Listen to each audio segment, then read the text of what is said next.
માળિયા હાટીનામાં માળેશ્વર મંદિરમાં અને ઠેર ઠેર અને ગલીએ ગલીએ પાવન પુરુષોત્તમ માસની બહેનો દ્વારા સમૂહમાં ભવ્ય ઉજવણી કરવામાં આવે છે. હિન્દુ શાસ્ત્રોમાં અધિક પુરુષોત્તમ માસનું ખૂબ જ મહત્ત્વ હોય છે.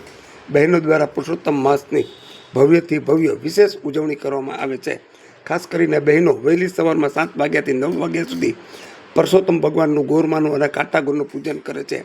આ પરંપરા પ્રમાણે માળિયા હાટીનામાં પણ વહેલી સવારના 7 વાગ્યાથી 9 વાગ્યા સુધી બહેનો દ્વારા સમૂહમાં માળેશ્વર દાદાના સાનિધ્યમાં અને માળેશ્વર મંદિરના વિશાળ પટાંગણમાં તેમજ ગલીએ ગલીએ અને શેરીએ શેરીએ અલગ અલગ વિસ્તારોમાં બહેનો દ્વારા સમૂહમાં પુરુષોત્તમ માસ પ્રસંગે પુરુષોત્તમ ભગવાનનું અને ગોરમાનું અને કાંટાગોરનું પૂજન અર્ચન કરવામાં આવે છે.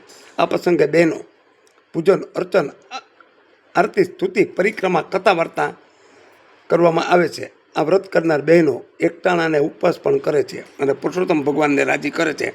આમ માળિયા હાટીનામાં માળેશ્વર મંદિર અને ઠેર ઠેર ગલીએ ગલીએ પાવન પુરુષોત્તમ માસની બહેનો દ્વારા ભવ્યથી ભવ્ય ભક્તિભાવથી ઉજવણી કરવામાં આવે છે.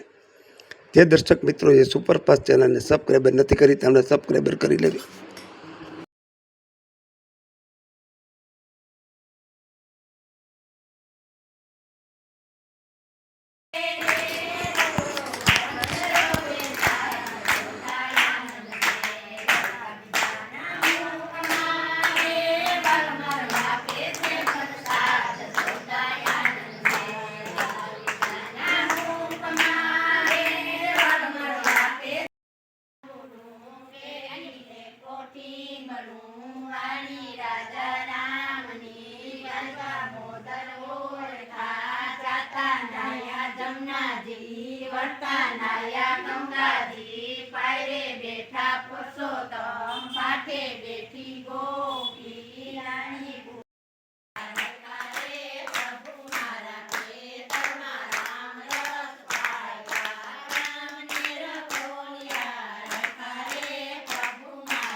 સાધુ સંખ્યામાં બહેનો થાય છે. અમે આંગળું જાંબુડું કરીએ, પુરુષોત્તમ રાયને પ્રસાદ કરીએ, ખૂબ આનંદ કિલોલ કરીએ અને આ મંદિરના જે મહંત છે એ અમને ખૂબ સારો સપોર્ટ આપે અને સર્વે બહેનો હળી મળીને પુરુષોત્તમ રાયનું વ્રત કરીએ છીએ.